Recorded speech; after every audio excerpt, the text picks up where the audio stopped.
On September 11, 2025, Israeli Prime Minister Benjamin Netanyahu declared at Ma'ale Adumim that a Palestinian state would never exist. This was a direct public rejection of the two-state solution, the foundation of decades of international diplomacy. Netanyahu's words signaled a major policy shift, aligning with his far-right coalition's push to annex the West Bank. The announcement, made deep inside a major settlement, was a message to Palestinians and the world. Israel intends to cement its control over the territory. The event celebrated a massive settlement expansion, making a future Palestinian state increasingly impossible. Netanyahu's government has accelerated settlement growth, approving thousands of new housing units in the West Bank and East Jerusalem.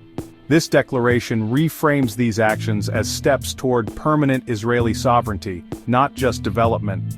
The move comes amid heightened tensions and years of stalled peace efforts. For many, it marks the end of any realistic hope for a two-state solution. Central to Netanyahu's announcement is the E1 settlement plan, a highly strategic, controversial project. E1 would add 3,400 homes between Ma'ale Adumim and East Jerusalem, creating a continuous Israeli corridor. This would split the West Bank, making a contiguous Palestinian state impossible. International pressure had stalled E1 for years, but Netanyahu's government is now moving forward. The plan also aims to double Ma'ale Adumim's population, backed by massive government funding. Israeli officials justify the expansion as necessary for security and historical rights. Finance Minister Bezalel Smotrich openly states the goal to erase Palestine from the map. Supporters see this as fulfilling a national and religious destiny in what they call Judea and Samaria. For Palestinians, E1 is a devastating blow to their hopes for statehood. The settlement expansion is designed to make Israeli control permanent. Netanyahu's declaration and the E1 plan have drawn global condemnation. The UN and most countries consider all Israeli settlements in the West Bank and East Jerusalem illegal under international law. The International Court of Justice recently ruled Israel's occupation unlawful, demanding an end to settlement activity. The UN General Assembly echoed this, calling for Israel to withdraw. Many allies, including the UK, Australia, and Japan, have demanded the E1 plan's reversal. European nations are pushing for renewed recognition of Palestine and reaffirming the two-state solution. Despite mounting pressure, Israel's government remains defiant, dismissing criticism as foreign interference. The government is betting that diplomatic outrage won't translate into real consequences. For Israeli leaders, settlement expansion and rejecting a Palestinian state are about security and historical justice.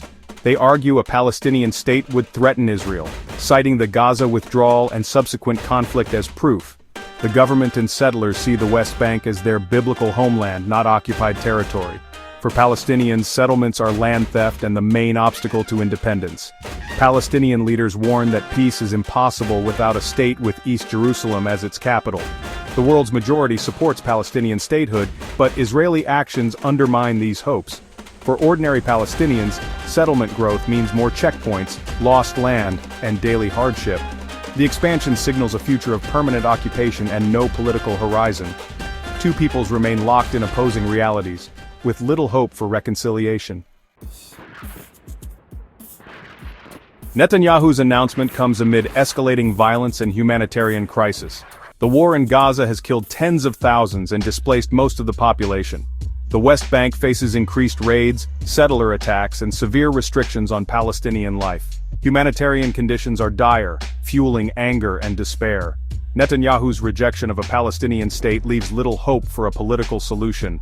The world is watching as Israel's stance strains ties with allies and raises questions about the future. Without a two-state solution, critics warn of a one-state reality with unequal rights, an apartheid system. The region stands at a crossroads. More diplomatic pressure, possible sanctions, and further recognition of Palestine may follow. But for now, peace seems more distant than ever. The conflict remains unresolved, with the threat of wider violence looming.